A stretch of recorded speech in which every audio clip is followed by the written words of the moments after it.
454장입니다.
예수를 나의 구주 삼고 함께 찬양하겠습니다. 288장입니다.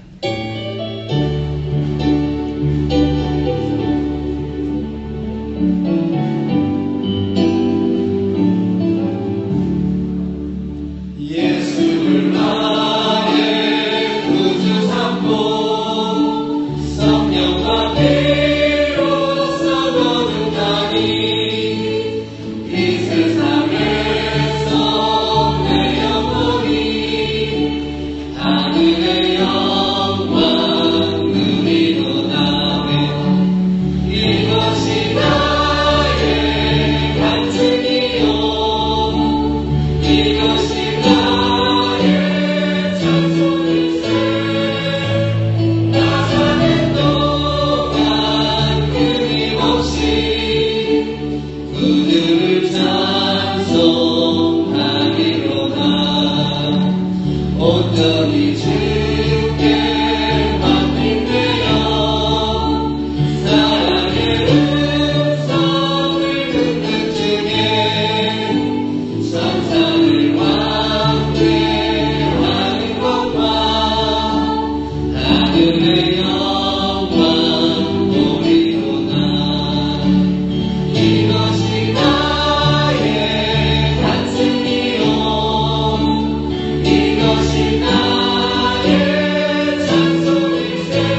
안에 기쁨 누림으로 마음의 풍랑이 잠잠하니 세상과 나를 바꿔놓고 구속한 주만 보이고 나네 이것이 나의 간증이요 이것이 나의 찬송일세 나 사는 동안 끊임없이 우주를 찬송하리 이것이 나의 간증이요 이것이 나의 간증이요 이것이 나의 찬송일세 나 사는 동안 끊임없이 우주를 찬송하리로다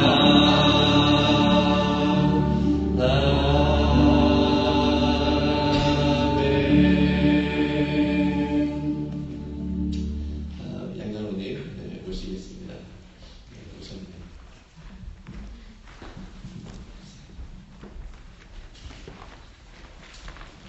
할렐루야. 할렐루야. 반갑습니다. 우리 옆에 있는 사람과 함께 인사하겠습니다. 참 잘 오셨습니다. 반갑습니다. 반갑습니다. 환영합니다. 환영합니다. 목사님 반갑습니다. 반갑습니다. 자, 이 시간 다 같이 함께 자리에서 일어나셔서 박수 치며 하나님을 찬양하겠습니다. 주님 내길 예비하시니 나 기뻐합니다.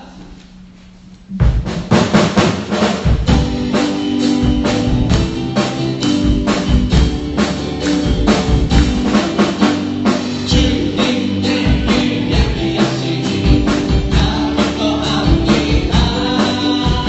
주님 내길 예비하시니 나 기뻐합니다. 여호와 이레 여호와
이곳에 오셔서 홀로 영광 받아 주시옵소서. 예배 가운데 참 기쁨이 있게 하여 주시고 자유가 있게 하여 주시며 사랑이 있게 하여 주시고 용서가 있게 하여 주시며 영적 회복이 있게 하여 주시옵소서. 오늘 예배 가운데 성령님 임하셔서 저희들 한 사람 한 사람을 타치하여 주시옵소서. 예수님의 이름으로 기도합니다. 아멘. 계속해서 하나님을 찬양합니다. 항상 기뻐해요. 쉬지 말고 기도해요. 범사에 감사해요.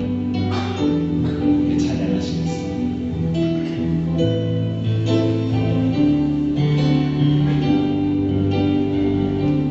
항상 기뻐해요. 항상 기뻐해요. 항상 기뻐해요. 주님 주신 기도 쉬지 말고 기도해요. 쉬지 말고 기도해요. 쉬지 말고 기도해요. 기도는 우리 몸은 범사에 감사해요. 범사에 감사해요. 범사에 감사해요. 모든 내 주님 주가 하시니 이는 그리스도 예수 안에서 우리를 향하신 하나님의 뜻이 항상 기뻐해요. 쉬지 말고 기도해요. 범사에 감사해요. 주님 뜻대로 삼시라. 다시 한번 생각하시겠습니다. 항상 기뻐해요. 항상 기뻐해요. 항상 기뻐해요. 항상 기뻐해요. 주님 주신 기쁨 쉬지 말고 기도해요. 쉬지 말고 기도해요. 쉬지 말고 기도해요. 이거는 우리 호흡 범사에 감사해요. 범사에 감사해요. 범사에 감사해요. 모든 일 주님 주가 하시니 이는 그리스도 예수 안에서 우리를 향하신 하나님의 뜻이 항상 기뻐해요. 쉬지 말고 기도해요. 범사에 감사해요. 주님 뜻대로 삼시라. 항상 기뻐해요. 쉬지 말고 기도해요. 범사에 감사해요. 주님 뜻대로 삽시다. 주님 뜻대로 삽시다. 주님 뜻대로 삽시다. 주님 뜻대로 삽시다.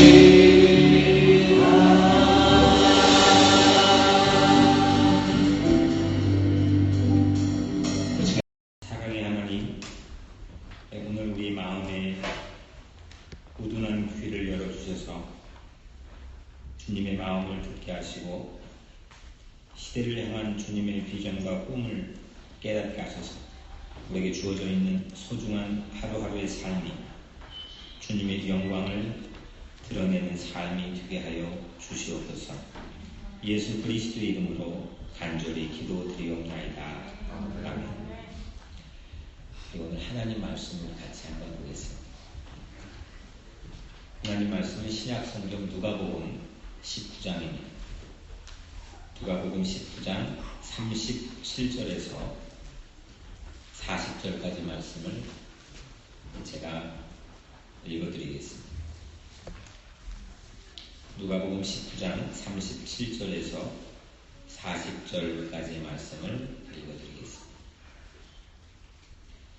이미 감람산 내리막길에 가까이 오심에 제자의 온 무리가 자기들이 본 바 모든 능한 일로 인하여 기뻐하며 큰 소리로 하나님을 찬양하여 이르되 찬송하리로다. 주의 이름으로 오시는 왕이여 하늘에는 평화여 가장 높은 곳에는 영광이로다니.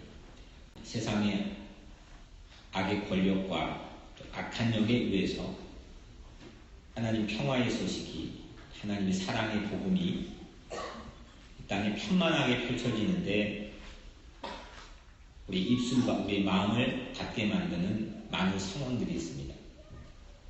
그럴 때마다 이 말씀이 생각이 납니다. 이 사람들이 침묵하면 돌들이라도 소리를 지를 것이다. 이 종의 삶도, 또 우리 교회, 또 우리 크리스찬 각자의 삶도 이 땅이 침묵하고 또 이 땅이 하나님의 공의와 사랑에 무심한 마음을 가지고 있을 때 마치 돌들처럼 이 땅을 향해 예언자적 외침을 하는 그런 우리 각자의 신앙인의 삶이 되면 참 좋겠다는 바람을 평시에 가지고 있습니다. 오늘 귀한 시간을 통해서 여러분들이 그런 하나님 마음과 맞닿아지는 그런 랑데뷰의 은혜가 특별히 여러분들의 삶에 있게 되기를 주님의 이름으로 간절히 축복합니다. 같이 하나님 우리 지난 주일날 우리 찬송했던 건데 이게 켜지나요? 네.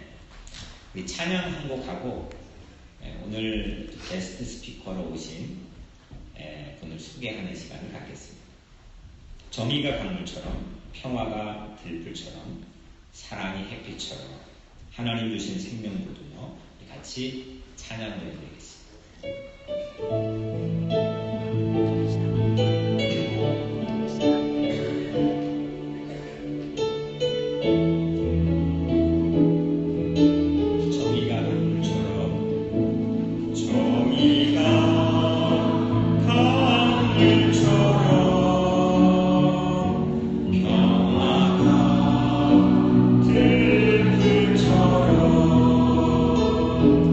사랑이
한국에서 오셨죠? 예, 앞으로 나오시지. 이쪽으로 이렇게 해가지고.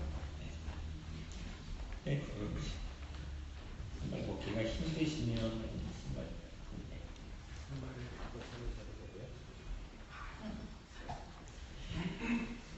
2007년도에 1월 17일 날 우리나라에 처음 팟캐스트라고 하는 방송이 생겼습니다. 이게 뭐냐면 우리 요즘에 셀폰으로 많은 방송들을 접하죠. 팟캐스트 아니죠.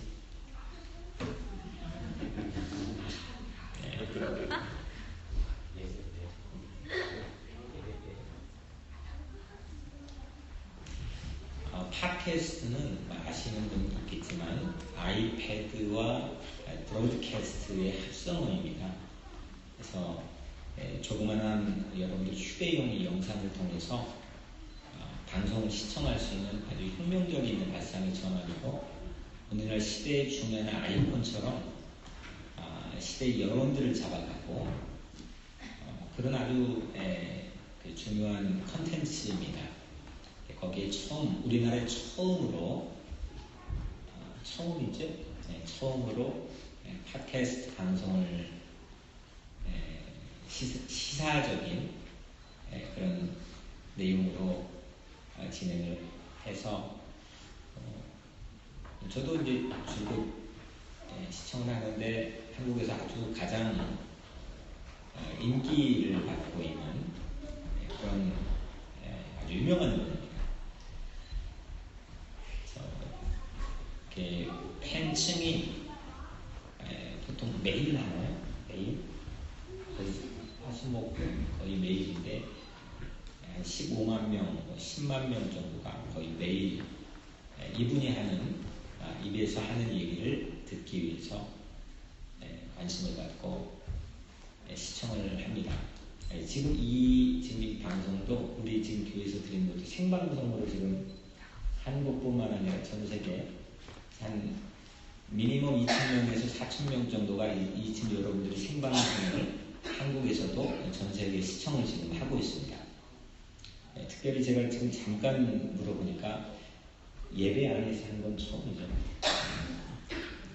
오늘 특별히 우리가 아주 옹졸한 마음으로 개인적인 구원에 많이만 관심을 갖지 않고 하나님께서 늘 이 성경은 시대 바깥에서 일어난 하나님의 공의와 짓밟히는 많은 정의에 대한 이 불의 현상들에 대해서 하나님 마음을 가지고 귀한 사역을 감당할 수 있도록 오랜 장구한 세월 동안 많은 사람들을 세워서 하나님 사용하셨습니다.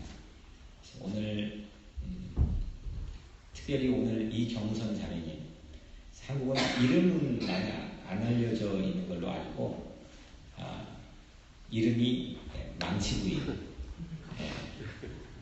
이름이 참 과격해서 오늘 이번에 처음 뵀는데 그분이 만나면 저 때리면 어떻게 하나 상당히 쫄아 있었는데 사적인 두 번의 만남을 가져보니까 정말 순수하시고 하나님을 깊이 사랑하고 매일매일 하루 일과를 5시 새벽 예배를 드리고 하나님 주시는 특별한 계시와 또 영감을 가지고 하루를 사시는 참 소중한 자매님인 것을 제가 만남을 통해서 제가 알게 되었습니다. 그래서 오늘 무슨 어떤 얘기를 하나님께서 이분을 통해서 우리에게 들려주실지 저도 잘 모르지만 사모하고 기대하는 마음을 가지고 우리 이 시간 모시도록 하겠습니다. 한국에서 날라온 망치부인 칭찬을 받고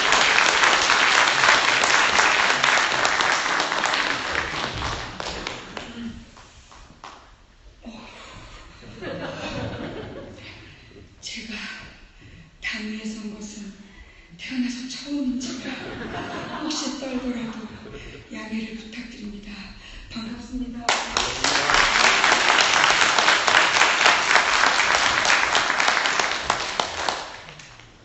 정말로 제가 8살 때 처음 교회 나가서 48 될 때까지 이렇게 단위에 처음 올라와 봤습니다. 저의 믿음이 참 미천했던 것 같아서 무척 반성이 되는 시간입니다. 먼저 이곳 뉴욕 우리교회라는 곳이 이토록 위대한 역사를 가진 곳인지 제가 미처 알지 못했습니다.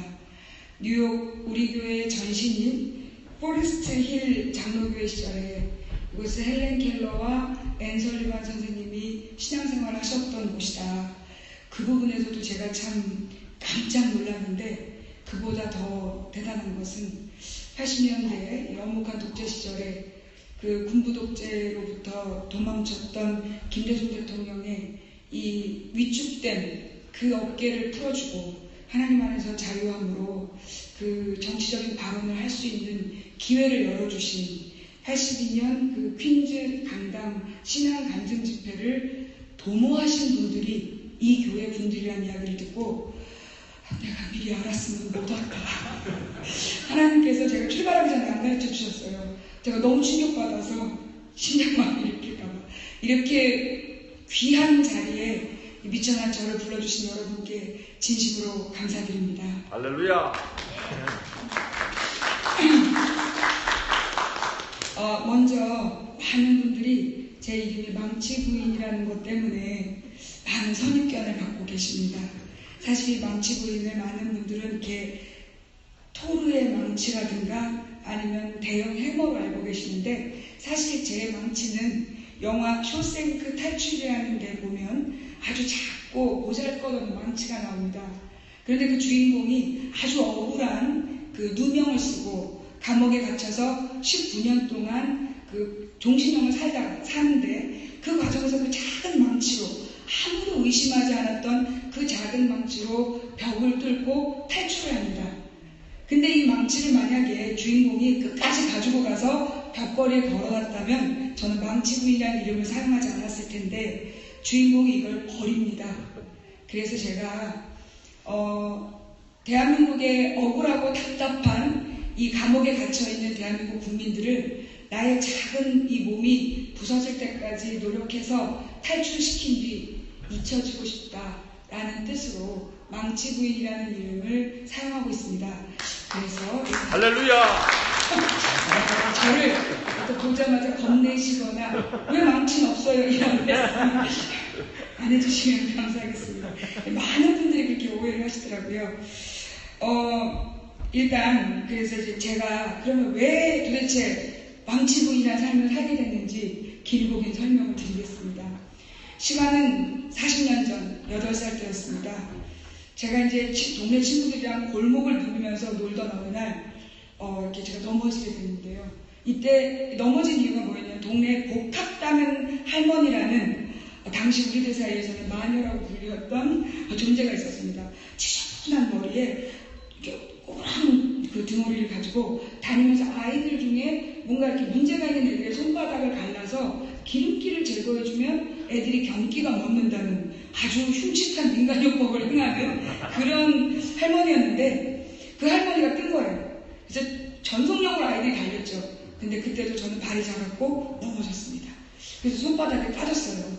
그래서 딱 일어났는데 마침 그 할머니가 덮친 거죠. 제 손바닥을 딱 잡더니 커서 무당이 되겠군 이라고 하는 거예요. 그래서 저는 뭔지 모르지만 뭔가 끌렸어요. 그래서 엄마한테 냈다 달려가고, 엄마! 나 복학된 할머니가 무당이 된대! 라고 하자 우리 어머니가 그 길로 동네 교회를 찾아가신 거예요. 그때까지 우리 어머니가 교회를 안 다니셨어요. 근데 그 길로 교회를 가셔서 등록을 하시고 기도를 시작하셨습니다. 그들이 돌아가실 때까지 30년 동안 저를 위해서 돌아가실 때까지 30년 동안 새벽 기도를 하셨어요. 그렇게 제가 만들어줍니다. 그 뒤에 저희 가족들은 모두 신앙인이 되었고요. 그리고 물론 이제 저도 8살 때부터 교회는 다녔지만 사실 뭐 예배보다는 주일학교 강식에 더 큰 마음이 있었던 그런 저에게 5학년 때 저희 언니가 붙들고, 우리 언니도 처음에 교회에 다닌 엄마를 참 싫어했어요. 근데 이제 믿음이 탁 찾아오니까 저의 손을 붙들고 네가 영접 기도를 해야 되겠다. 뭔가 찝찝했습니다. 그러나 그때 붙들고 따라해. 그러면서 영접 기도를 시켰어요. 입으로 증거하는 게 중요하다. 시인하는 게. 근데 그날 하나님께서 제 안에 들어오셨어요. 그래서 저도 모르게 모든 상황에 하나님께서 항상 저에게 위로가 되시고 말씀을 주셨는데, 제가 이제 대학교 다니던 시절에는 저희 학교는 그 사학과였는데 40명 중에 1명 빼놓고 모두 데모하는 과였습니다. 그래서 학생운동을 하는데 그때 이제 선배들이 다 무신론자였어요. 그래서 저에게 신은 없다. 왜냐면 이제 주일날 제가 이제 주일날을 데모하면 안 된다 그러니까 신은 없다 이러는 거예요. 그래서 신이 없으면 증명해봐라. 그랬더니 무신론자 선배들이 뭐 이런 게 다 있냐. 이래서 제가 운동권도 약간 반쪽짜리 운동권이었습니다. 그렇게 제 안에 자리하신 하나님과 제가 이제 인생을 같이 하게 되었는데요. 결국 그 언니는 나중에 이제 그 전도사님과 결혼을 했고, 지금 그 경기도 고양시에 있는 의선교회의 목사님이 저희 언니의 남편입니다. 그리고 우리 언니가 근데 안타깝게도 혈병에 걸린 아들을 낳게 됩니다. 그래서 그 아들 때문에 참 오랜 시간 우리 가족들이 마음이 아팠지만 그 아들을 통해서 저희가 정말 뜨거운 믿음을 경험하게 됐는데, 결국 그 아들이 지금 또 그 일산에 있는 한 교회에서 청년 목회하는 목사로 지금 사역하고 있습니다. 그래서 일단 저를 의심하지 마시라는 협박을 까 그럼 이제 제가 어떻게 이제 살아왔느냐, 이건 저의 어떤 그 근본적인 혈육에 대한 이야기라면, 제가 사실 영화 포레스트 검프를 보면서 내 얘기다, 미국판 망치부인이라는 생각을 했는데, 왜냐하면 저의 지나온 삶이 오늘 이 방송을 하기 위한 삶이었어요. 먼저 6살 때 제가 혼자서 그 여름에 아무도 보지 않는 텔레비전 혼자 보고 있었습니다. 근데 갑자기 뻥 소리가 나더니 그 TV가 탁 끊기면서 치쉬, 그 사건이 유경수 여사가 총 맞는 장면이었습니다. 그리고 그때까지는 우리나라에서 생방송이 생중계가 되다가 그때부터 딜레이가 생겼다고 그러더라고요. 근데 6살 나이에 저 혼자 그걸 보고 있었던 거예요. 근데 제가 왜 시사에 관심을 가졌냐면 그 뒤에요. 저희 아버지가 그 여름에 그 하얀색 잠바가 다 젖을 만큼 땀에 젖어갖고 뛰어들어오시는 거예요. 그때 전쟁 날까봐. 그래서 가족들이 무사한지 확인하러 달려오셨던 아버지가 저는 지금도 선명히 기억나요. 저희 아버지는 북한에서 공산당이시여서 월남하시고 그 다음에 한국전쟁에 참전용사셨어요. 그런 분이시기 때문에 평생 전쟁에 대한 공포, 그 다음에 공산주의에 대한 분노를 안고 살아가셨던 분이었습니다. 하나뿐인 홀어머니를 놓고 피난와야 됐던 그 마음을 잊지 못해서 절대 세배를 안 하셨어요. 내 어머니에게도 절을 못했는데 누구에게 세배를 하느냐, 그러면서 제사도 안 지내시고 절도 안 하셨던 아버지가 지금도 기억납니다. 그리고 시간이 흘러서 11살 때 박정희 대통령이 서거를 하죠. 저는 태어나서 11살 때까지 쭉 박정희 대통령이 대통령이었기 때문에 우리나라 대통령은 종신된 줄 알았습니다. 근데 그때 그래서 대통령이 죽었기 때문에 막 울고 있었죠. 근데 우리 언니가 울었는데 이유가 달랐어요. 학교에 휴교령이 내려졌다고. 그 당시에 대학생들 데모할까봐 전원 이제 휴교령이 내려집니다. 그러자 언니가 막 펑펑 울면서 왜 휴교령을 내렸냐. 저도 더 크게 울었어요. 왜 초등학생은 휴교령을 안 내리냐. 우리 언니가 대학생이었기 때문에. 그리고 이제 시간이 지났는데 그때 이제 한국에서 2주 동안, 그러니까 9일 동안 텔레비전 모든 정규 프로그램을 하지 않고 오로지 국화꽃만 보여주면서 장성곡이 나왔습니다. 제가 3일은 견뎠어요. 목요일날 이제 캔디를 했는데 한 번은 내가 참는다. 그런데 두 번째 주도 거르더라고요.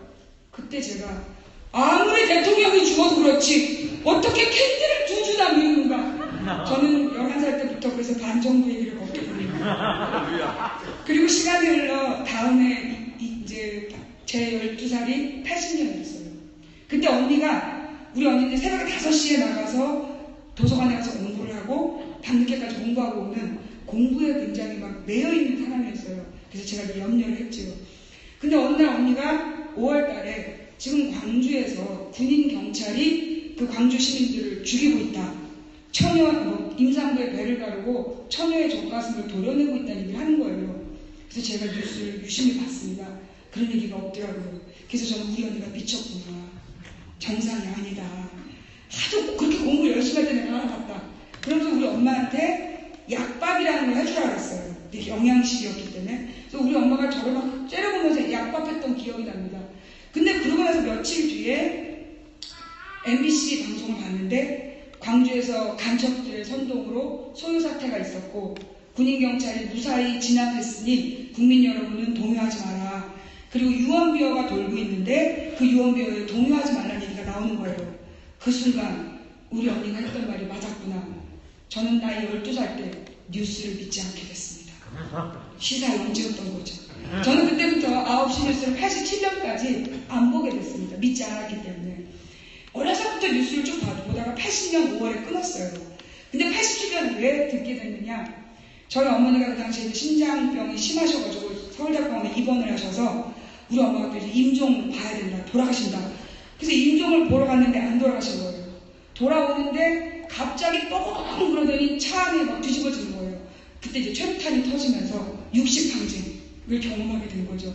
도대체 무슨 일인가 그래서 텔레비를 처음 켜게 됩니다. 그리고 뉴스를 다시 보게 됐죠. 그리고 나서 우리 엄마가 서울대학병원에서 나와서 연대병원으로 들어가게 됐어요. 그때 이제 그 유명한 심장 박사가 왔다. 그래서 제가 연대병원을 갔는데 또 빠바밤 그러면서 아구야 이한열을 지켜주세요. 이한열 열사가 맞은 거예요. 그때 제가 또 거기 현장에 있었어요. 나중에 시간이 지나서 그 모든 일을 알게 됐죠. 그리고 나서 이제 제가 그때 그 충격으로 도대체 이 나라가 어떻게 되는가 그러면서 이상한 증상이 나타났습니다. 마음에 안 맞으면 잠깐 기절을 하는 그 눈을 뜨면 양호실에 누워있는 그래서 제가 이제 학교를 휴학을 하게 돼요.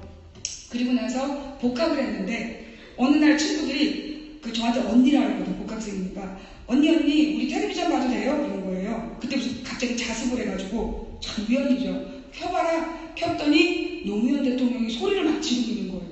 근데 이름도 모르던 그래서 제가 그때 친구한테 그랬어요. 저 사람 잘 봐둬라. 나중에 높은 자리에 올라갈 사람이다. 그래서 언니가 뭐라고 그러더라고요. 그리고 나중에 대통령이 되는 걸 봤습니다. 할렐루야. 그때부터 이제 제가 뭔가를 느끼기 시작했죠. 그리고 나서 이제 제가 대학교에 들어가서 학생운동을 덩달아서 했습니다. 물론 이제 저희 과가 그러다 보니까 그리고 그동안에 학교에서 가르쳐주지 않는 현대사를 배우니까 눈이 뒤집어져서 학생운동을 열심히 했죠. 그런데 92년도에 대선에서 제가 생각할 땐 김명삼이 될 것 같은데 다들 김대중이 된다고 주변에서 그러더라고요. 그리고 나서 김대중 대통령, 그러니까 김영삼이 되니까 전부 다들 막 절망을 해가지고 막 학생운동이 엉망이 되는 상황이었어요. 근데 그때 이제 한총련이라는 굉장히 과격한 대학생 집단이 만들어지는데 그게 마침 또 경희대학교에서 제가 다니던 학교에서 그 총회를 했습니다. 근데 그 과정이 굉장히 비민주적이었어요. 그래서 저는 민주주의 운동하는 학생들이 이렇게 하면 안 된다. 그래서 제가 뭐라 그랬냐 3년 안에 대한민국 학생운동이 망할 거다. 그대로 3년 뒤에 학생운동이 망하게 됩니다. 이렇게 이제 슬슬 시작이 되더니 이제 제가 그래서 이제 학생운동을 그만두고 대학교를 졸업한 뒤에 삶의 의미를 잃어버리고 이제 죽어야 되겠다. 가장 빨리 효과적으로 죽는 방법이 뭘까? 그래서 알아보니까 수면제는 거의 가능성 없다. 손목을 끊는 것도 상처뿐인 영광이다. 그래서 물에 빠졌다가 잘못 구조되면 바보로 살아야 된다. 그래서 가장 효과적인 방법은 고층 아파트에서 뛰어내리는 거다라는 것까지 배웠어요. 그래서 이제 주변에 고층 아파트를 찾는데 저희 집이 2층이었거든요. 주택가. 고층 아파트를 못 찾고 있는데 이때 또 언니가 등장합니다. 이제 그만 당황하고 교회로 돌아와. 근데 제가 그때까지 우리 언니 되게 아팠어요. 근데 그날 그 언니의 말이 갑자기 되게 권위 있게 들리는 거예요. 그래서 찌찌찌찌 하면서 교회를 돌아가게 됩니다. 그리고 나서 한 3년 동안을 그 당시에 굉장히 해외에서 활동을 많이 하셨던 선교사님들이 돌아가는 이렇게 로테이션을 해서 저를 가르치시는 거예요. 왜 그런지 몰랐어요. 정말 쟁쟁한 분들이 저한테 정말 하나님에 대한 본질을 가르치시는 거예요. 그러면서 나중에는 심리 상담을 전공하신 분이 제 안에 깊은 마음속에 있는 상처까지 치유를 해주시면서 저를 단련을 시키시고 그 과정에서 제가 결혼을 했고 물론 이제 남편이 자기는 이제 번명을 받았다. 그 불자의 길을 가겠다고 약혼했는데, 그래서 제가 그랬죠. 대한민국은 종교의 자유가 있다. 그러니 멋진 불자의 길을 가라. 단 나는 기독교인이랑 결혼하겠다. 그러자 우리 남편이 자기는 옛날부터 기독교에 관심이 있어. 순식간에 불을 보내가지고 교회에서 결혼을 했죠. 그리고 처음 본 남편은 굉장히 많은 질문을 했지만 나중에는 저보다 더 깊은 믿음으로 이렇게 교회 생활을 열심히 하고 있었습니다. 그러다가 이제 그 저의 교육이 딱 끝날 즈음 제가 이제 남편한테 그랬죠. 당신하고 결혼해서 3년 동안 너무 행복했다. 이렇게 너무 좋을 때 그때 헤어지자. 오래 살면 우리가 서로 싸운다. 그러자 남편이 대꾸도 안 하고 우리 아기를 낳아볼까? 그러는 거예요. 아기? 그래가지고 제가 딸을 낳았습니다. 정말 어이없죠? 그런데 이제 딸을 딱 임신했는데 시레드 사건이 터진 거예요. 그때부터 울부짖었죠. 하나님 저 이해 못 났습니다. 우리 둘의 목숨을 거두소서. 이 불안한 땅에 딸을 낳을 수 없다고 계속 울부짖으면서 드디어 딸이 나왔어요. 딸이 태어났는데 그 어린애를 보면서 눈물만 나는 거예요. 이 애가 살아갈 인생이 너무 걱정이 되고.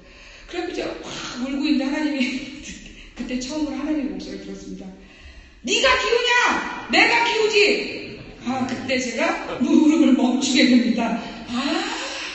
그래서 저는 그 뒤로는 딸에 대한 걱정을 안 하게 됐어요. 정말 그 뒤로 하나님께서는 부족한 저 대신 우리 딸을 너무나 잘 키워주셔서 제가 어떤 고난을 당할 때 멋지게 성장한 딸을 만나게 되었습니다. 근데 저기 선생님 혹시 제가 마음에 안 드시나요? 저 뒤에서 앞쪽에 앉아 계신 분이 무표정하게 저를 보시거든요. 마음에 안 드시면 안 드셔도 됩니다. 이제 이렇게 해서 제가 첫 번째로 하나님의 목소리를 들었고요. 두 번째로 목소리를 들은 건 바로 얼마 뒤였어요. 그 뒤에 얼마 뒤에 갑자기 어떤 그 희미한 영상이 저에게 말을 거는 거예요. 내가 너를 크게 쓰리라 라는 말씀을 제가 들었는데 잠결에 탁 깨서 크게 쓰리라야 쏘리라야 더 크게 쏜다니까 이러면서 넘어갔어요. 그런데 이제 그 뒤에 제가 이제 사실 대학교 때부터 12년 동안 그 학생들에게 사회탐구 과목을 가르쳤는데 왜냐하면 남편이 수입이 없어서 10년 동안. 그래서 이제 제가 결혼해서 가정을 일구고 남편이 살림을 하면서 김근태라는 정치인을 돕는 정치활동을 했던 거예요. 그렇게 이제 12년 동안을 사회 과목을 가르치다가 저희 아버지가 이제 중풍에 걸리세요. 근데 우리 아버지께서 일반 병원 안 가시겠다고 한 달에 400만 원 들어가는 병원을 가시겠다는 거예요. 근데 학원 강사 월급으로 감당이 안 돼서 제가 그때 이제 외국계 금융회사에 영업사원으로 들어갑니다. 그래서 2년 동안 이제 소위 부자들을 만나게 돼요. 그래서 부자들이 절세라는 이름으로 탈세를 하는 거를 목격하게 되고 어떤 100억 부자를 소개받았어요. 그래서 이제 갔는데 그 사장님이 낡은 옷을 입고 눈이 백눈이에요. 근데 공장 사장님이었는데 그 노동하는 노동자들을 보면서 저 밥벌레 새끼들 이러는 거예요. 그래서 이 공장을 때려치고 여기다 모텔을 지으면 내가 돈을 훨씬 많이 버는데 그런 얘기를 하더라고요. 그래서 저희가 물어봤어요. 사장님 자산이 100억이 있으시다고 들었는데 돈이 더 벌고 싶으세요? 했더니 그때 저를 보면서 눈빛이 이 그림을 타는 거예요. 나는 돈이 조금만 더 있었으면 좋겠어. 근데 그 모습이 소위 반지의 제왕에 나오는 골룸의 모습이었어요. 마이 프리저. 그 표정. 돈이 조금만 더 있었으면 좋겠어. 제가 그때 금융회사를 그만두게 돼요.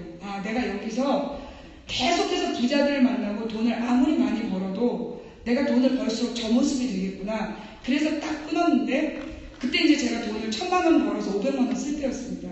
근데 갑자기 그 지출을 줄인다는 게 쉽지 않거든요. 근데 제가 독했습니다. 지갑을 3개월 동안 안 갖고 다니고 걸어 다니고 주워 먹고 얻어먹고 딱 3개월 동안 했더니 그 지출 풍토가 딱 사라지더라고요. 그 뒤로도 오랫동안 얻어먹고 주워 먹으면서 살아갔습니다.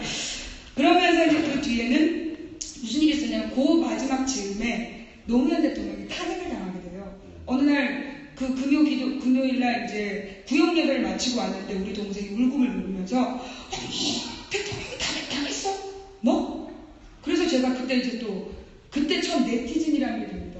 인터넷에 들어가서 노사모라는 걸 치고 노무현 대통령이 왜 탄핵당하게 됐는가, 과정이 어땠는가를 쭉 찾아보게 돼요. 그러면서 이제 제가 그때 그해 4월에 있었던 총선거에서 김근태 의원은 선거운동을 빡세게 하고 그 뒤에 이제 김근태 의원이 이제 보건복지부 장관이 되는데 그 홈페이지를 제작하고 관리하는 일을 하게 됩니다. 근데 제가 한 번도 홈페이지 일을 해본 적 2004년에 네티즌이 됐는데 2달 뒤에 홈페이지를 만들라는 거예요. 그래서 불가능합니다. 그랬더니 그분이 그런 거예요. 넌 할 수 있어. 그 아프리카 사장님이셨는데 너는 야생마다 길을 잘 들이면 명마가 되고 잘못 들이면 흉마가 된다. 악마가 된다. 그래서 한번 만들어봐 이러신 거예요. 그때 오기가 있잖아요. 그래서 2주 동안 홈페이지란 무엇인가 연구를 해서 결국 이제 홈페이지를 만들게 됩니다. 그리고 관리하면서 제가 그때부터 인터넷상에 이상한 흐름이 있다는 걸 알게 돼요. 그리고 2004년이었으니까 12년 동안 계속 인터넷을 들여다보게 됩니다. 그렇게 해서 이제 그 기간 2004년에서 7년 동안에 정치연구소에 있으면서 여의도에서 열린우리당 의원들, 한나라당 의원들이 무슨 짓을 하는지 직접적으로 아주 가까이 목격을 하게 된 거예요. 그러니까 식당에서 하는 짓거리, 그 근처에서 술집에서 술 먹고 하는 짓거리, 이런 것들을 다 목격을 하면서 그 정치인들의 실체를 보게 되죠.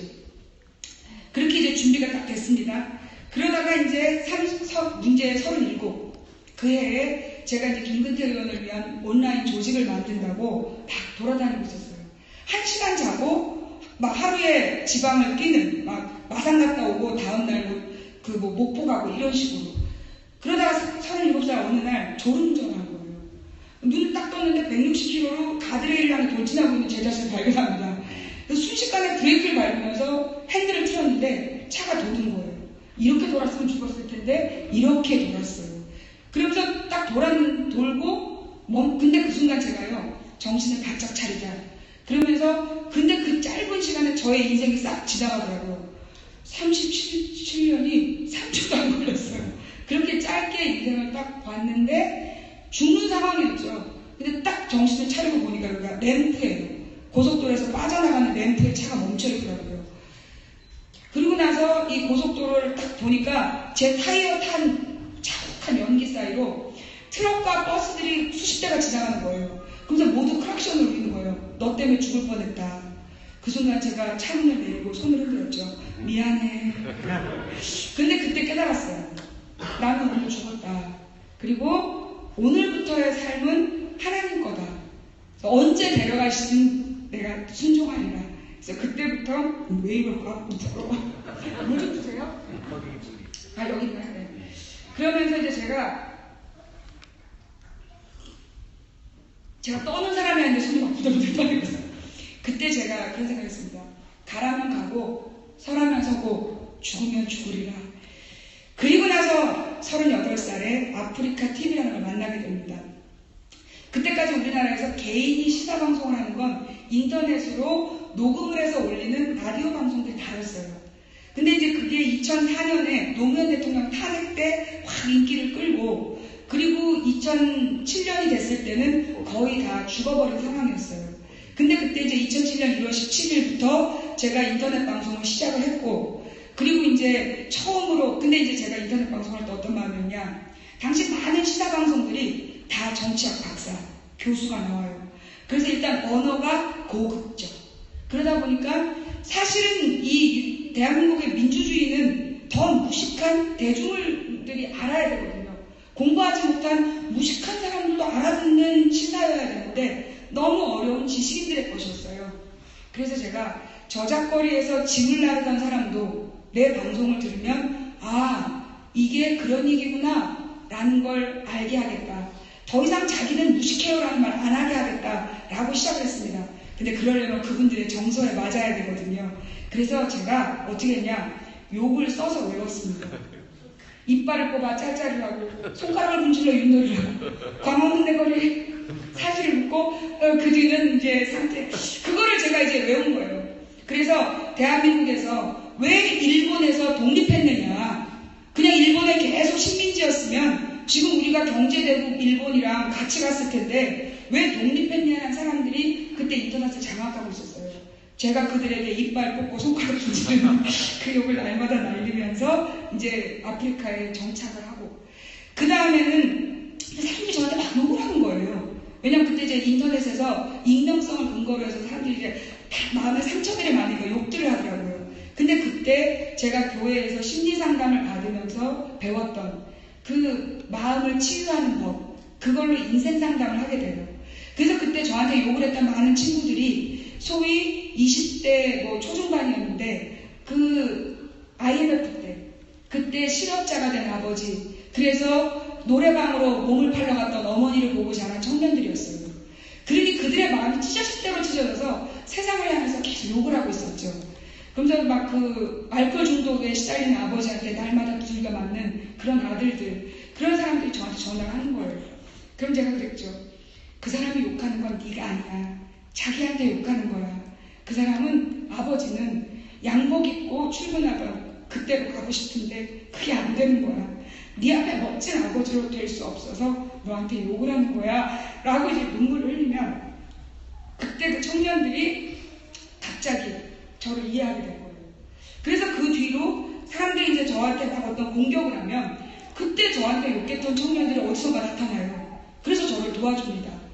그래서 이제 제 딸이 2011년 1월에 저의 딸을 납치, 성폭행, 토막살해 하겠다, 이런 놈들이 나타났을 때, 그때 그 친구들이 그들에 대한 정보를 수집을 해줘요.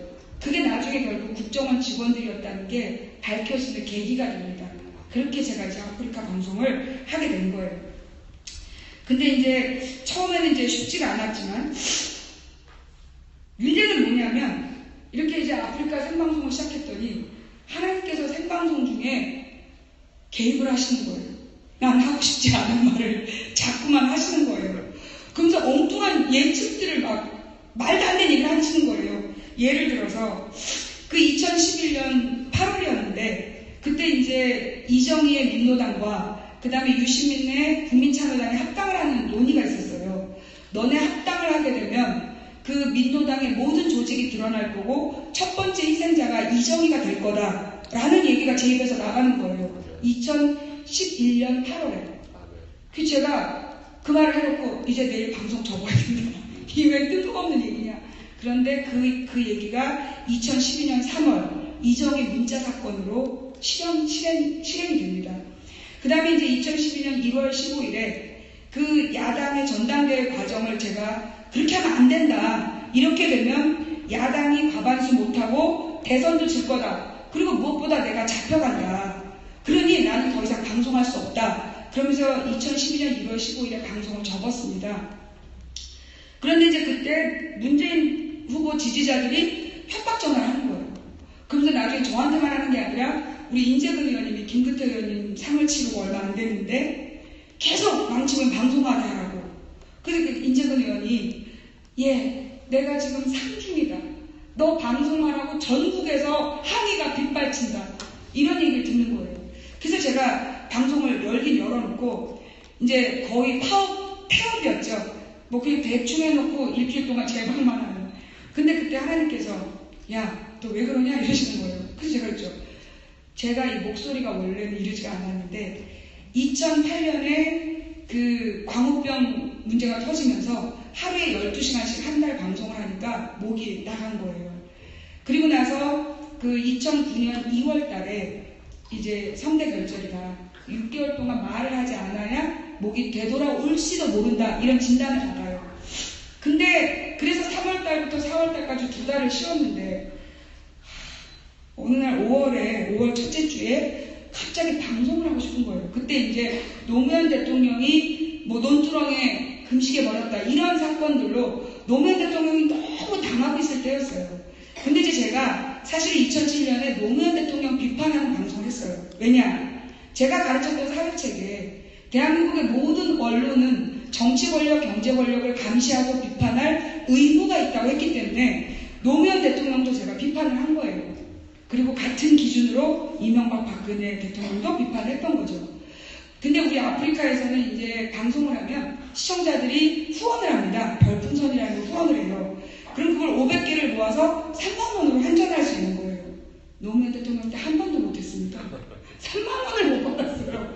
그런데 같은 기준으로 이명박 박근혜 정부를 비판했더니 그 뒤로는 제가 밥도 사는 네, 더 이상 얻어먹지 않게 되는 기적이 일어나게 됩니다. 그렇게 해서 이제 아프리카에서 방송을 했는데 그때 이제 제가 그날 하나님께 그랬죠. 하나님, 그리고 이제 문제는 그 2008 그때 이제 12년에 방송을 너 왜 그러냐고 하실 때 나는 2009년에 노무현 대통령 때 그때 이제 그 제가 방송 시사가 노무현 대통령 서거 때문에 감사합니다.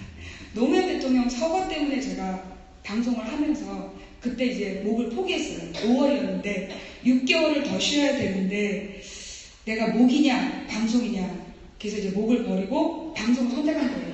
2009년, 10년, 11년까지 방송을 했는데 내 말을 안 듣고 망친 거예요. 내가 틀림없이 답을 줬는데 내 말 안 듣는 거예요. 그래서 제가 그랬죠. 하나님, 나는 내 목을 잃었다. 나는 사회탐구로 돈 벌던 사람인데 이제 난 이것도 못한다. 근데 저 사람들이 내 말을 듣지도 않았다. 근데 제가 일을 왜 계속해야 됩니까? 따졌죠. 그때 하나님께서 딱 송강호 버전으로 네 말 듣고 내 말 들었으면 2000년 전에 예수가 뭐 박혔겠냐? 그래서 그때부터 다시 방송을 열심히 하게 됩니다. 그런데 역시 제가 예언했던 대로 그 2012년 총선에서 과반수 못하고 대선 지고 제가 구속이 됩니다.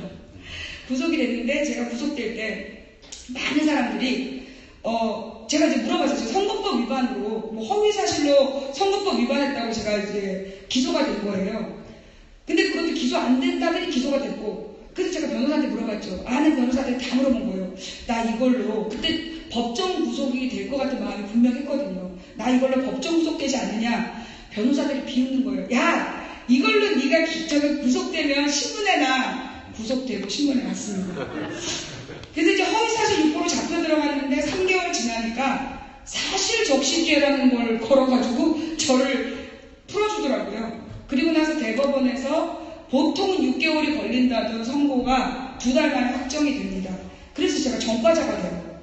얼마나 억울합니까? 저요? 그때까지 교통법규 위반만 안 한 사람이에요.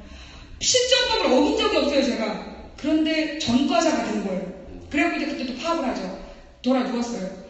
그러면서 이제 내가 왜 이런 일을 당해야 되느냐? 그러면서 이제 탁 싸매고 안 말하고 누워있었더니 또 하나님이 야, 너 왜 그러냐? 이러시는 거예요. 하나님, 저는 전과자예요. 전과자 무섭지 않으세요? 그랬더니 하나님 그러시는 거예요. 너 그거 아니? 예수랑 12제자는 다 사형수였어. 네가 사형은 안 당하잖아. 네? 그러고 일어나서 그때부터 방송을 열심히 했습니다. 그러면서 이제 그때까지는 제가 방송을 접었다 폈다 해서 우상부인이었는데 그 뒤로는 다시는 방송을 접지 않고 이 방송이 나의 사명이다. 그렇게 마음을 먹고 방송을 하게 됩니다. 그 뒤로도 하나님께서는 생방송 도중에 갑자기 끼어들어서 많은 예언들을 하셨어요. 예를 들자면 그 뒤에 했던 이야기가 제가 2012년 11월 9일날 2012년 11월 9일 문재인 선거운동을 한참 할 때 갑자기 하나님께서 너 선포를 해 이러시는 거예요. 뭘요? 네가 유죄 받으면 문재인 낙선, 무죄 받으면 문재인 당선이라고 선포를 해 그러시는 거예요. 안 된다고. 내가 모욕죄라도 유죄를 받으면 문재인 낙선 아니냐. 나 이 말 못한다. 그때 하나님께서 너 까라면 깐다며. 그 말이 이제 가라면 가고 서라면 서고 그 얘기예요. 그래서 제가 막 위를 째려보면서 선포를 했고 그 다음 주에 구속이 됐습니다. 그리고 문재인은 떨어지게 됐죠. 그리고 난 다음에 제가 이제 문재인 대표더러 당대표 구속됐다 돌아온 다음에 박근혜가 대통령 된 거 잘된 일이다. 박근혜 대통령의 모든 것이 드러날 것이고 박정희 대통령의 그 우상화가 그 허상이 깨질 거다. 모두들 그럴 리가 있느냐. 그렇게 됐습니다. 그리고 또 까먹네.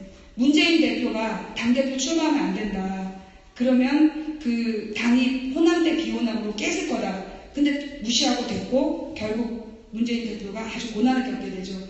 그 다음에는 이 총선 시기에 호남을 방문하면 문재인 대표가 호남을 방문하면 대선 후보로 가는 과정에서 결정적 딱 발등을 찍고 후회할 일이 생긴다. 그 말이 입 밖에 나가는 거예요. 갑자기. 저도 당황했어요. 그때 우리 시청자들이 다 보면서 좋아하다가 호남 간대 그러다 가지마. 가면 대선 다 돼서 발등을 치고 후회할 일이 생겨 이래가지고 저도 당황했어요. 근데 가서 그 호남에 가서 자기를 지지해주지 않으면 정계 은퇴한다는 발언을 하는 거예요. 나중에 이게 그 말이었구나 라는 걸 알게 되죠. 그 뒤로도 이번에 총선 과정에서 대한민국의 모든 언론이 새누리당이 180석에서 230석 간다. 더민주는 80석밖에 못 간다 라고 얘기했어요. 근데 그때 제가 뭐라 그랬냐면 여소야대 될 거다. 야당이 151석 이상 한다. 그러면서 심지어 더민주가 일당된다. 그때 제가 그랬어요. 저 방송 접는군요. 그때 그거 진짜 뻔했거든요. 저도 못 믿는 말이었어요. 근데 나가는 거예요. 그리고 나서 심지어 이런 말도 합니다. 더민주가 120에서 130석 사이를 할 거라고. 그때 제가 그래도 하나님 이러시면 안 됩니다. 저도 공인인데 이렇게 불화를 죄송합니다. 이런 식의 표현을 하시면 어떻게 챙기실 거냐고. 그리고 이제 선거를 치르고 나서 다음날 남편이 그런 거예요. 여보 놀래지 마. 여소야대야. 더민주가 일당이야. 그래서 더민주가 123석 됐어 이러는 거예요. 그래서 믿음이 부족한 자요. 내가 얘기했잖아. 그래서 저도 속으로는 당황했습니다. 근데 그렇게 해서 하나님께서 계속 정치적인 예측을 주시는 거예요. 그럼 이게 많은 사람들은 망치 부인이 예측하신 줄 아는데요. 정말 아닙니다. 저도 정말 당황스러워요. 갑자기 생방송 도중에 막 제가 말을 안 하면 말이 막 혀를 씹어요. 말이 어눌해지고.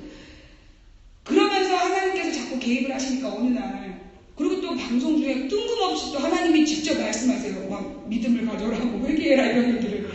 그러면 이제 막 열심히 듣던 시청자들이 망치는 다 좋은데 자꾸만 하나님이야. 그래서 제가 하나님한테 그랬어요.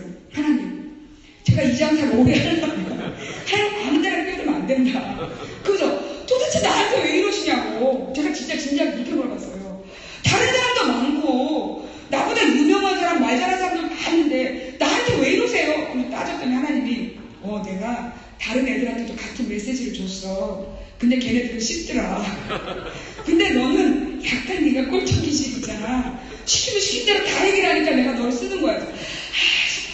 그래서 지금도 이제 이 일을 하고 있는데 어느 날 갑자기 웬 노인이 자신의 영어로 된 그 운전면허증 사본을 보내는 거예요. 그래서 제가 답장을 했죠. 이런 걸 왜 보내세요? 저는 의심이 되니까. 그 다음에는 자신이 무슨 단체에서 활동한다고 해서 또 자기소개를 장황하게 하시는 거예요. 아니 그러니까 자꾸 왜 그러시냐고요. 그랬더니 망치 부인님 방송을 얼마 전부터 본 시청자인데 뉴욕에 한번 오시겠습니까? 이러는 거예요. 그래서 제가 생각해요. 너 국정원이지. 속으로. 그래서 깠어요. 네, 제가 비행기를 못 타서요. 뭐 이러면서. 그 다음에, 저는 개인적인 부름에 응답할 수가 없어서요. 뭐 이렇게 계속 깠는데, 이분이 수십 장의 사진을 보내신 거예요. 자신의 정체를 증명하는. 집 사진까지 다 찍어가지고, 가족 사진, 그 단체에 무슨 설리 뽑아서 이런 걸 막 보내신 거예요. 그래서, 내가 이 사람을 차단해야 되겠다.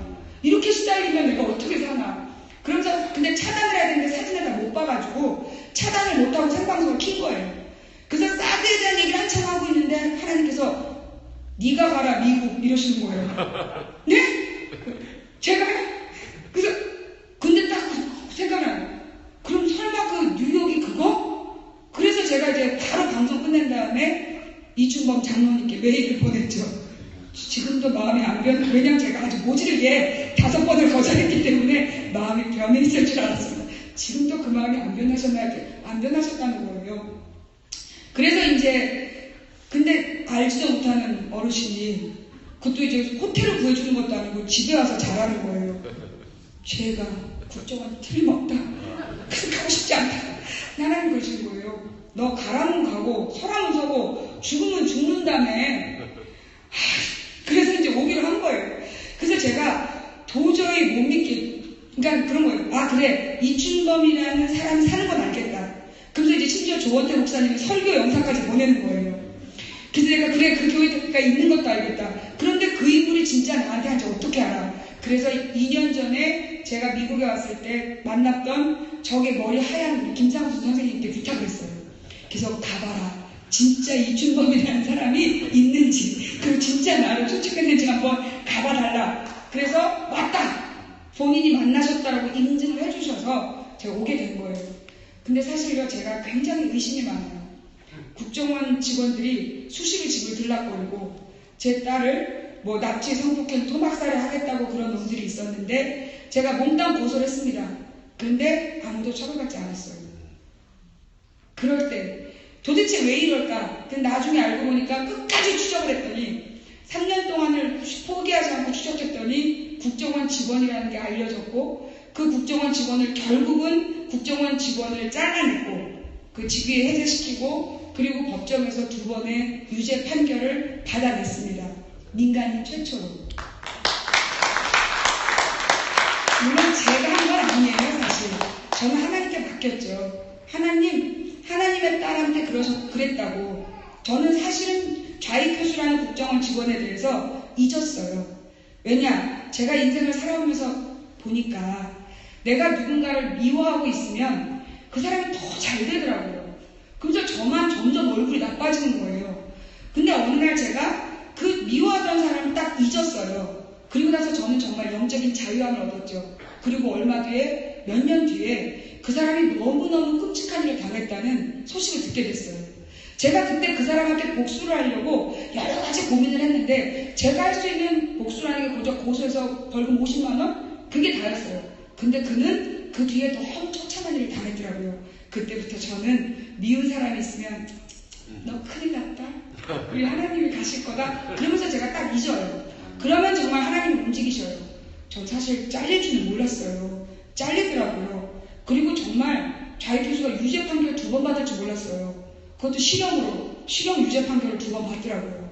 그래서 저는 용서라는 것을 그때 제가 몸으로 체험한 거예요. 누구 미워하지 마라.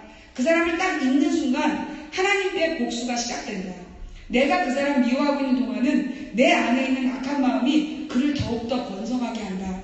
그래서 저는 빨리 있습니다. 그리고 하나님께 맡기면 하나님이 알아서 끝내주신다는 걸 알고 저는 지금도 이 길을 가는데요.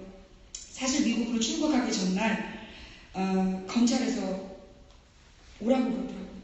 왜냐하면 사실 이제 선거법 위반으로 누가 또 고발을 했는데 그게 무혐의 처분될 거라는 얘기가 있었어요. 그래서 넉넉히 있었는데 제주도에 가서 사자망쟁의 진실을 생방송을 했더니 그날 저녁 8시에 검찰이 전화를 공무원이 저녁 8시에 전화해가지고 조사받으러 오라고. 그래서 제가 출국하기 전날 그 검찰을 갔습니다. 이 사람들이 출국 금지를 시킬까? 그런 생각이 들었어요. 근데 하나님께서 걱정하지 마 딱 그러시더라고요. 그래서 제가 가면서 그랬죠. 우리 생방송으로 그랬어요. 그래, 결정을 해라. 출국 금지를 한번 시켜봐. 내가 14일 동안 호남 싹 일주하고 사드, 김천, 성주 내가 매일 갈 거야. 어떻게 되는지 알지? 나를 보내는 게 나을지 남겨주는 게 나을지 생각해봐. 그리고 검찰에 갔더니 갔다 오라고 그러더라고요. 그래서 제가 왔어요. 제가 요즘 이사야서를 묵상하고 있는데 그 이사야서 묵상은 계속 그런 얘기를 하더라고요. 누가 너를 고소하면 걔가 진짜 망할 거다. 그런 이야기. 내가 네 편에 서서 싸우니까 너는 절대 실패하지 않는다는 이야기. 그러면서 그 이야기 속에 많은 것이 제가 사실 이제 우리 대한민국이 망하면 어떡하나 그게 너무 고민이 됐어요. 이대로 가면 사실 지금 대한민국에서 어떤 일이 벌어지고 있느냐 하면 날마다 장로님들, 권사님들이 카톡을 돌리세요. 카톡 내용이 뭐냐면 박원순 시장이 동성애 합법화하려고 한다. 그런 얘기를 날마다 돌리고 있어요. 그런데 그 얘기는 명백한 거짓말이에요.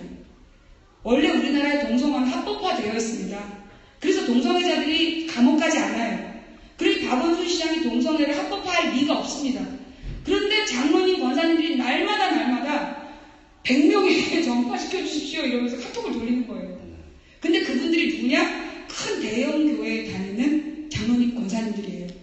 그럼 이 대형 교회는 지금 어떤 상태냐? 한국이 정말 이렇게 아름다운 교회가 아니에요.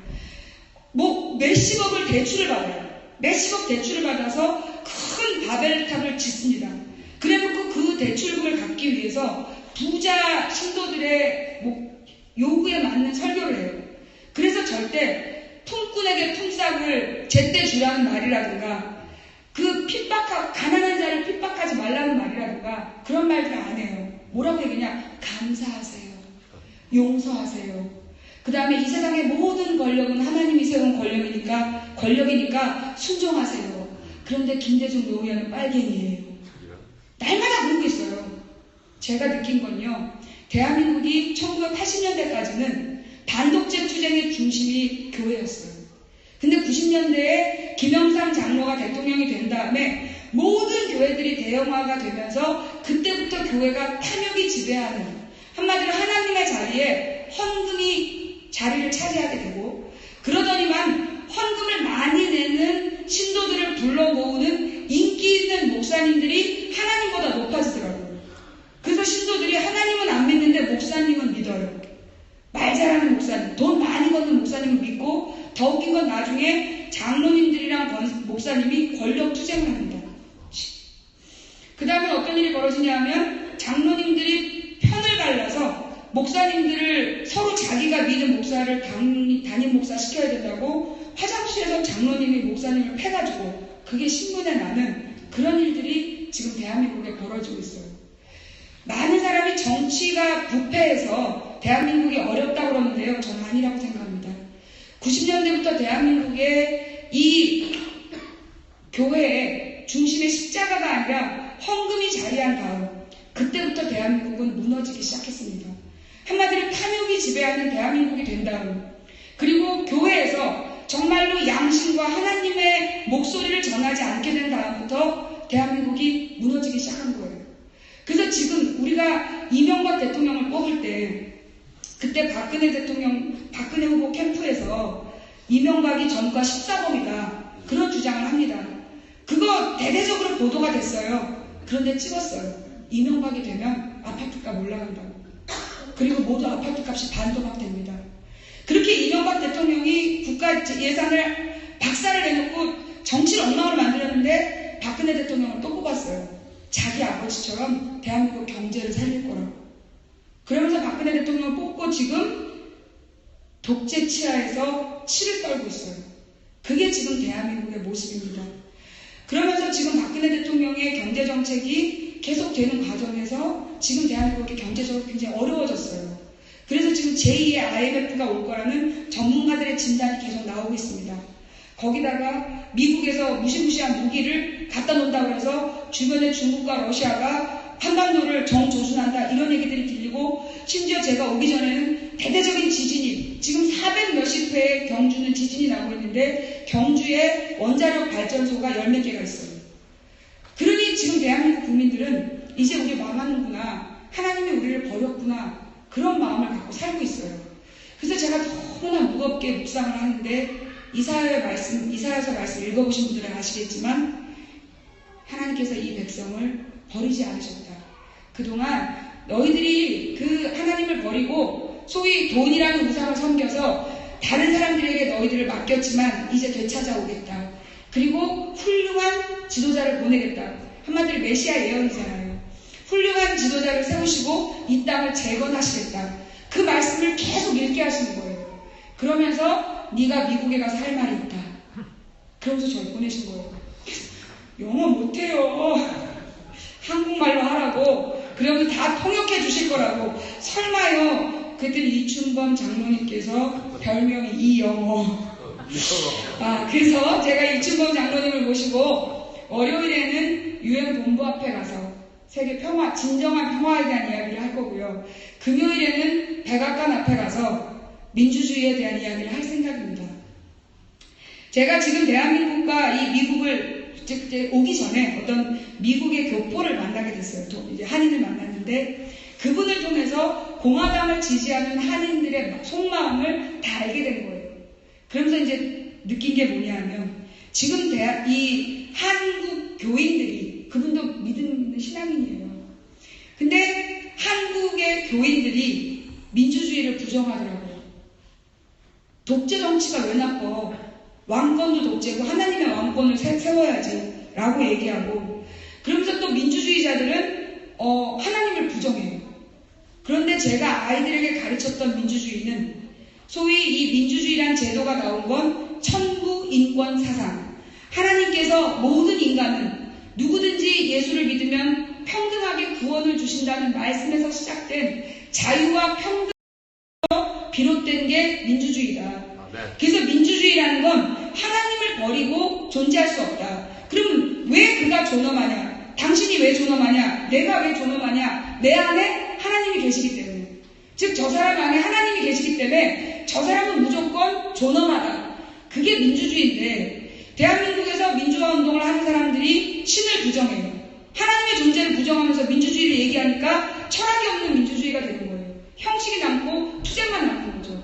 또 교회가 하나님께서 세우신 제도가 민주주의이고 이미 예수님께서 자유와 평등을 얘기하셨고 초대교회의 교인들이 모든 재산을 다 같이 공동으로 모아서 똑같이 나눠 쓰면서 필요에 따라 나눠 쓰면서 공동생산 공동분배라는 그 나눔의 경제 그리고 자유와 평등 이걸 하나님께서 예수님께서 보여주셨잖아요. 그런데 대한민국에 그리고 이 미국에 있는 많은 이 교인들이 민주주의를 부정하고 있습니다. 그러면서 그 소위 독재가 왜 나빠 그런 이야기를 아무렇지도 않게 합니다. 그래서 모든 권력은 하나님께서 세운 권력이니까 순종해야 된다라고 이야기합니다. 그런데 말입니다, 여러분. 민주주의는 권력이 누구에게 있습니까? 국민에게 있는 겁니다. 대한민국 헌법 1조가 뭐냐면 대한민국은 민주공화국이다. 대한민국의 모든 권력은 국민으로부터 나온다. 따라서 지금 교인들이 순종해야 될 권력은 대한민국 민주주의입니다. 맞습니까? 맞습니다. 분위기가 딱 같은데 죄송합니다. 정말 제가 이걸 하나님께서 뉴욕 한인교회에 가서 이 말씀을 선포해라. 많은 교인들이 민주주의를 부정하고 있습니다. 민주주의 얘기하는 사람들 좌존 빨갱이라고 얘기하고 장로님들 권사님들이 카톡으로 좌존 빨갱이들 욕하는 그 유언비어를 퍼뜨리고 있습니다. 그러면서 얘기하죠. 이 좌익 빨갱이 새끼들이 동성애를 합법화시키려고 한다. 10계명이에요. 동성애 금지 조항은 없습니다. 그런데 네 이웃에 대해서 거짓 증거하지 말라. 그 말씀은 분명히 있습니다. 그런데 이 한국의 교인들이 어떻게 이렇게 장로라는 이름으로 목사라는 이름으로 그 권사라는 이름으로 그 거짓말을 날마다 퍼뜨리면서 하나님을 배신할 수 있습니까? 그래서 하나님께서 여러분들께 드리는 메시지는 뉴욕의 이 우리 교회가 사실은요 대한민국 민주주의의 상징과 연관되신 분이에요. 우리나라에서 평화적인 대통령 김대중 대통령 처음 만들어내는 곳이 바로 이곳 뉴욕 한인교회다. 뉴욕 우리 교회다. 저 몰랐습니다. 알았으면 감히 여기 못 와서요. 부담돼서.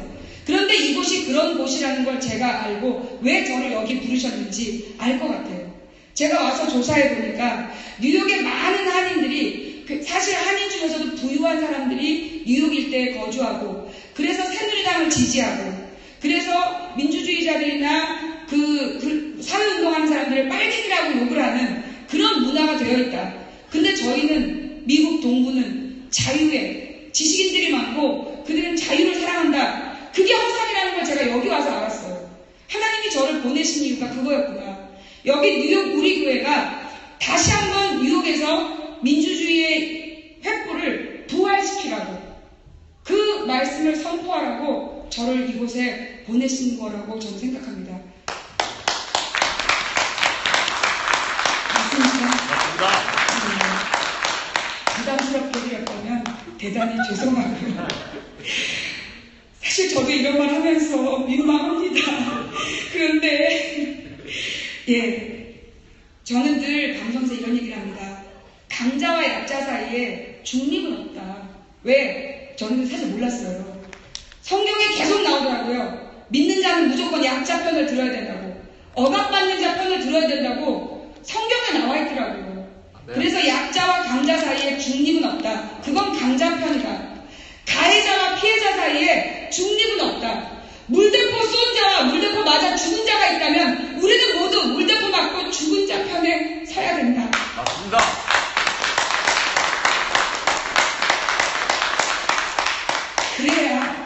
그래야 내가 나보다 강한 자한테 핍박받을 때 내 옆에 사람들이 나를 돕는다. 그게 하나님이 세우신 민주주의의 섭리다. 라는 말씀을 전해드리고 싶습니다. 아멘. 제가 중학교 2학년 때 선생님이 장래에 희망을 쓰라는 거예요. 국어 선생님이. 그래서 제가 뭐라고 썼느냐면 서민이어도 가난한 서민이어도 행복한 삶을 살고 싶다. 그게 제 장래 희망이었어요. 가난한 서민. 그러자 국어 선생님이 너 이러다 큰일 난다. 꿈이 이게 뭐니 이러는 거예요. 저는 그때 그 의미를 자세히 몰랐습니다. 그리고 제가 나중에 어른이 돼서 그게 얼마나 무서운 꿈인지 그거 천국 백성 되겠다는 얘기거든요. 가난해도 행복한 서민이 된다는 얘기는 천국 백성 되겠다는 얘기입니다. 아무리 가난해도 밥을 굶지 않는 나라, 돈이 없어도 치료 못 받아서 죽지 않는 나라, 한마디로 상식이 통하는 합리적인 복지사회의 서민이 되고자 하는 꿈을 꿨더라고요.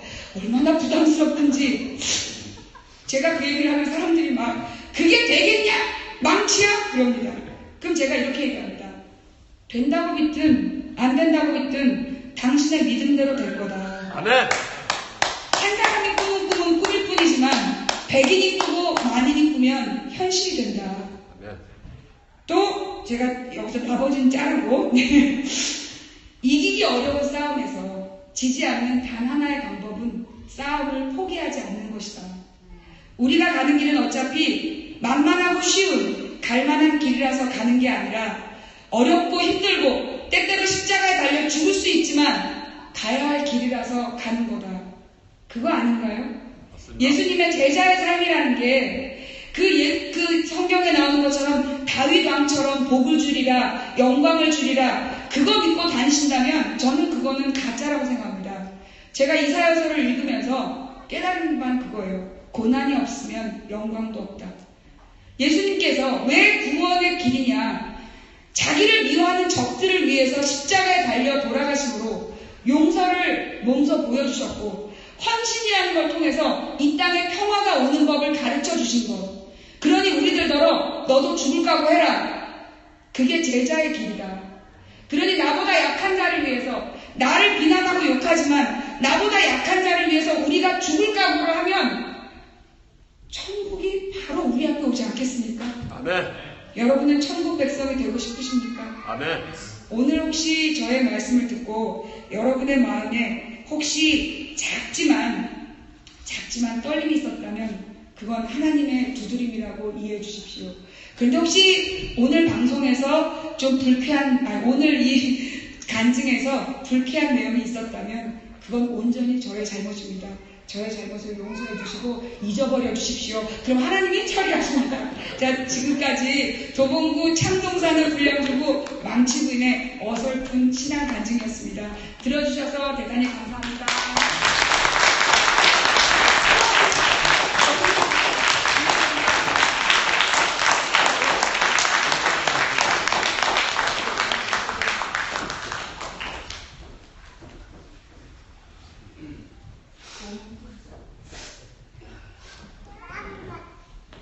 예배 안에 이렇게 처음 쓰셨다는데 목사보다 더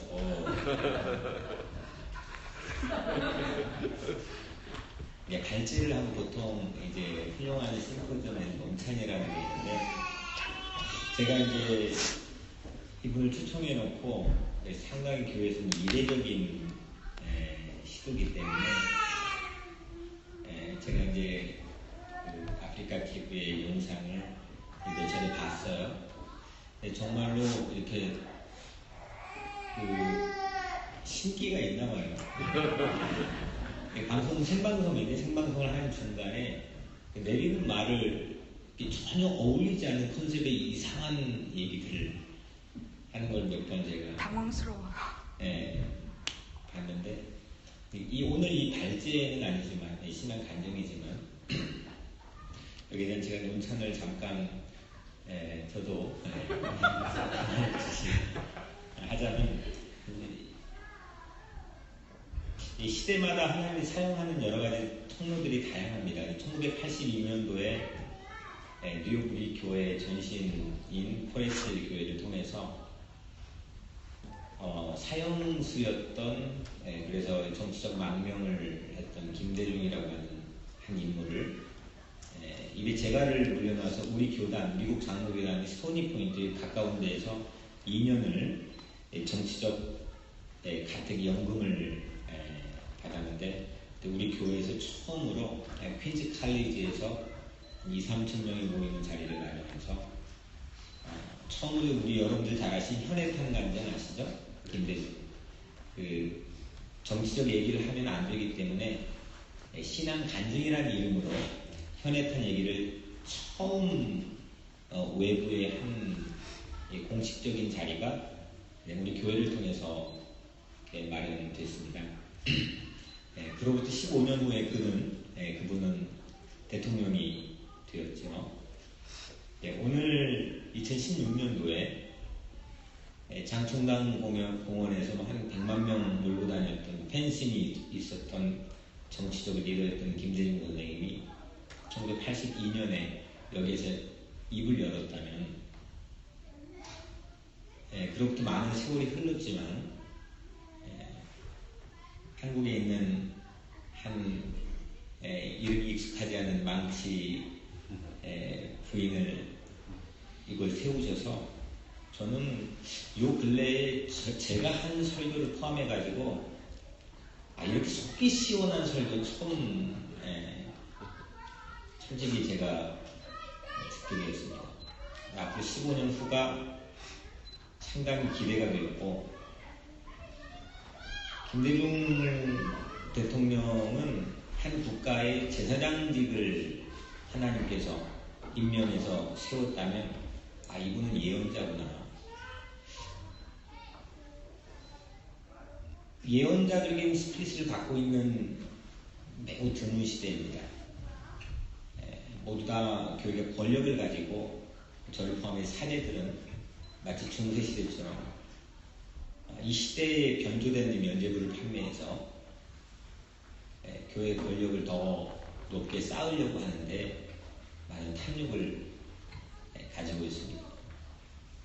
저도 못지않게 그 교육을 받았던 사제로서 어느 부분을 오염되거나 물들어 있는지도 모르겠습니다.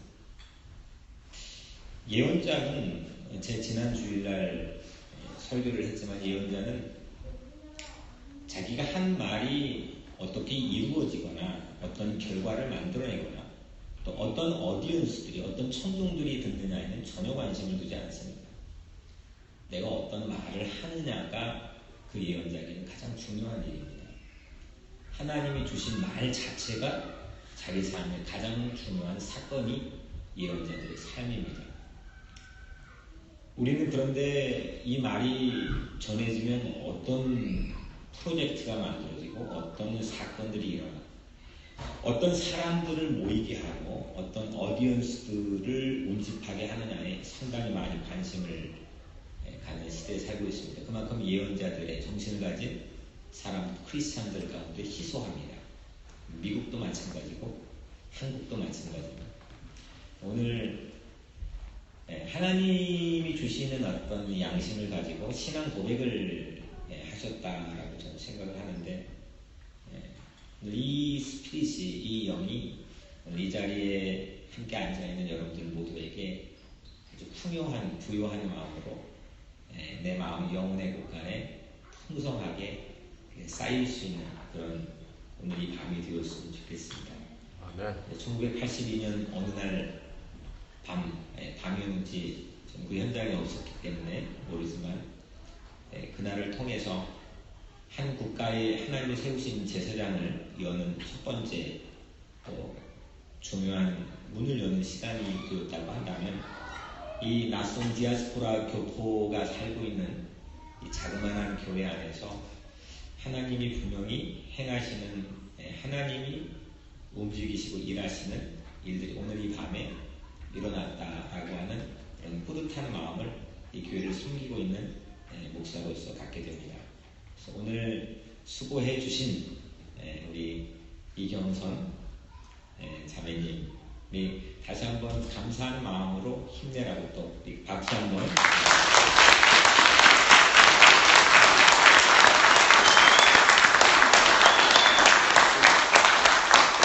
오늘 사실은 이게 광고 광고를 하지 않았고 뭐 주변에서 프로슨 제일교회 김종호 목사님 비롯된 몇 분들이 막 한사코 오겠다고 하는데 제가 아주 초통같이 오지 말라고 이제 막아서 근데 오늘 또 뉴스 엔조이 기자님 또 대표님도 모시고 우리 잠깐만 이런 우리 박수로 우리 건강한 언론이 되시시오. 우리 박수로 정리하겠습니다.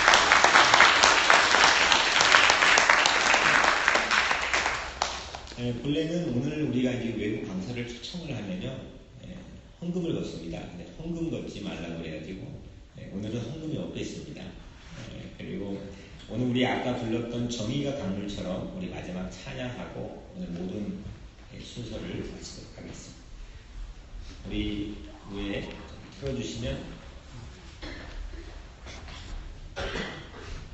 이 가사가 들었습니다. 정의가 강물처럼 평화가 들불처럼 사랑의 햇빛처럼 하나님 주신 생명물이며 하나만 더 오늘 이 밤에 좀 여러분들이 말씀드리면 세상에 트렌드라고 하는 게 매우 중요하게 주목받는 시대가 되었습니다. 유행이 뭐냐? 그 유행은 사람의 사고와 생각과 양심조차도 천편일률적인 보편성을 만들어냅니다. 하나님은 매우 다양한 사람을 통해 성경을 쓰셨고 역사를 이끌어 오셨습니다. 오늘 이 자리에 있는 여러분들이 시대에 마치 공장이 찍어내는 상품처럼 그런 크리스찬이 되지 않고 살아 움직이고 아주 다이나믹하게 숙살이 말랑말랑하게 하나님께 사용할 수 있도록 내어드릴 수 있는 그렇게 정의가 강물처럼 평화가 들불처럼 그런 여러분들의 삶이 되기를 바라는 마음으로 이 찬양을 마지막으로 하나님께 올려드리겠습니다.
하나님이 주신 형상과 하나님이 주신 양심을 가지고 살지 못한 연약하고 부족한 저희 죄인들이 오늘 귀한 이 밤을 통해서 하나님의 제자로, 하나님의 사랑으로, 하나님의 자녀로 회복되어지기를 간절히 소원합니다. 세상의 악과 세상의 강한 자들, 부정한 자들 앞에 당당하고 용기 있는 자들이 되게 하시고, 세상에 눌리고 핍박받고 가난하고 상처 입고 망가져 있는 수없는 약한 민초들 앞에 그들의 발을 씻기는 아름다운 마음으로 살 수 있도록 우리를 새롭게 태어날 수 있도록 주께서 이 밤을 축복하여 주시옵소서. 지금은 우리 구주 예수 그리스도의 은혜와 하나님의 극진하신 사랑하심과 성령님의 감화 감동 교통하시고 인도하시니 주님과 함께 동역하는 아름다운 사람이 되기를 소망하는 우리 모두 위에와 남과 북으로 분단되어 있고 교회가 부패되어 있지만 주님께 여전히 희망을 두고 살기를 소망하는 사랑하는 우리 모든 조국의 백성들 위해 지금부터 영원토록 함께 하시길 간절히 축원하옵나이다. 아멘.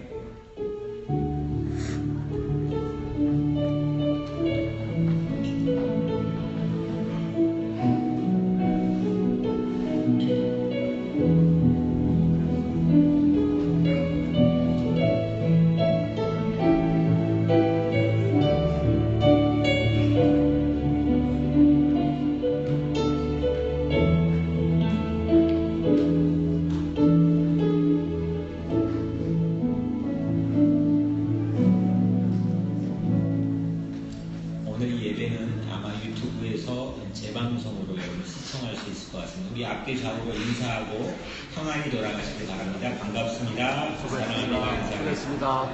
죄송해요. 너무 못했죠. 아니야, 너무 잘했어요. 근데 진짜 예배 좀 감동이에요. 죄송해요. 제가 정말